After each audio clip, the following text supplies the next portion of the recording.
கர்த்தருடைய நாம மகிமைப்படுவதாக. ஆண்டவரும் அருமை இரட்சகருமாகிய இயேசு கிறிஸ்துவின் நாமத்தினாலே இந்த புதிய நாளுக்காக தேவனை ஸ்தோத்தரிக்கிற. கண்களை மூடி ஜெபம். பரிசுத்த தேவனே, எங்களோடு பேசுங்க இயேசுவின் நாமத்தின் பிதாவே. அவன் எடுத்து வாசிப்போம். சங்கீத புஸ்தகம் 139 சங்கீதம், அதுல 2ஆம் வசனத்தை வாசிப்போம். 2ஆம் வசனம். நான் என் உட்கார்தலையும் என் எழுந்திருக்கிறதையும் நீர் அறிந்திருக்கிறீர், என் நினைவுகளை தூரத்திலிருந்து அறிவீர். 3ஆம் வசனம் சொல்லுதுங்க, நான் நடந்தாலும் படுத்திருந்தாலும் என்னை சூழ்ந்திருக்கிறீர், என் வழிகளெல்லாம் உமக்கு தெரியும். நம்ம உட்கார்றது எழுந்திருக்கிறத கூட என்ன பண்ண ஆண்டவர் அறிந்திருக்கிறார். நம்ம எந்த இடத்துல உட்காரணும், எந்த இடத்துல உட்காரக்கூடாது, என்ன செய்யணும், என்ன செய்யக்கூடாது என்று தேவன் என்ன பண்றாருங்க, நம்மளை பார்த்து கொண்டிருக்கிறார். கர்த்தருக்கு ஸ்தோத்திரம். துன்மார்க்கனுடைய நாம சங்கீதம் 1ஆம் அதிகாரம் வாசிக்கிறோம்.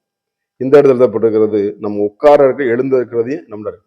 ஆமா, நம்ம எழும்பணும். காலையில என்ன எழும்பி தேவனை தரிசிக்க நம்ம எழும்பணும். தேவ சமூகத்துல உட்காரணும்.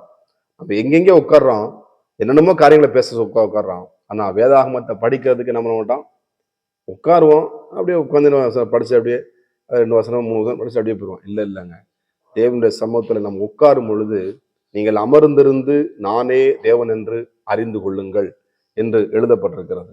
அருமையான தேவனுடைய பிள்ளைகளே, ஆண்டவருடைய சமூகத்துல உட்கார்ந்து ஆமை மாத்தால் பல வேலைகளே.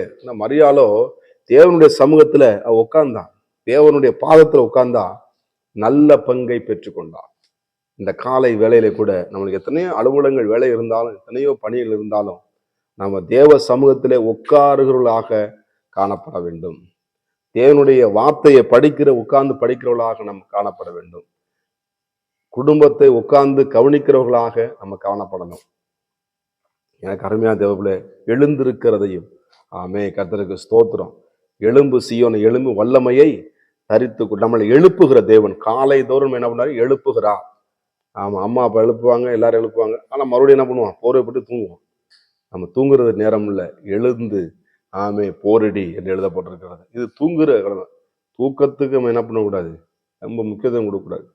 நைட்டு தூங்குறோமா, எப்போதான் தூங்கிட்டே கூடாது. நம்ம எழும்பணும், படுக்கை விட்டு எழுந்திருக்கணும். 2ஆம் வசனம் 3ஆம் சொல்லுது பாருங்க, சோத்திரம். நான் நடந்தாலும் படுத்திருந்தாலும் என்னை சூழ்ந்திருக்கிறேன்.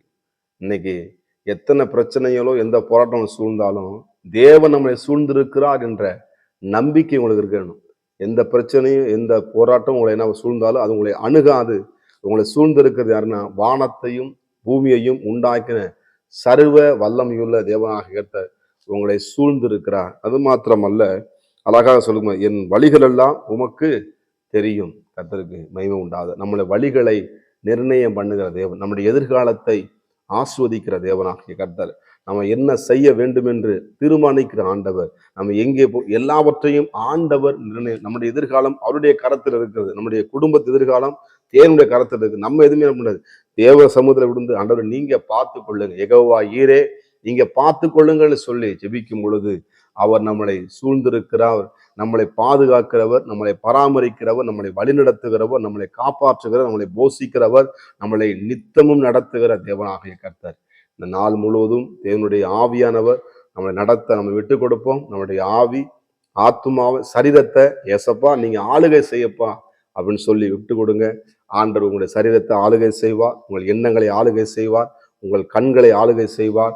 உங்களை எந்த விதமான சத்துரு பிடிக்காதபடிக்கு தேவன் உங்களை நடத்தி கொண்டு போவார். அந்த பாதையில நடந்து போங்க, நிச்சயமாக நீங்கள் ஆஸ்வதிக்கப்படுவீங்க. சோமனுமா, பரிசுத்த தேவனே, இந்த நாளுக்காக நன்றி செலுத்துகிறோம். எங்களோடு பேசும் நல் வார்த்தைகளுக்காக ஸ்தோத்திரம்.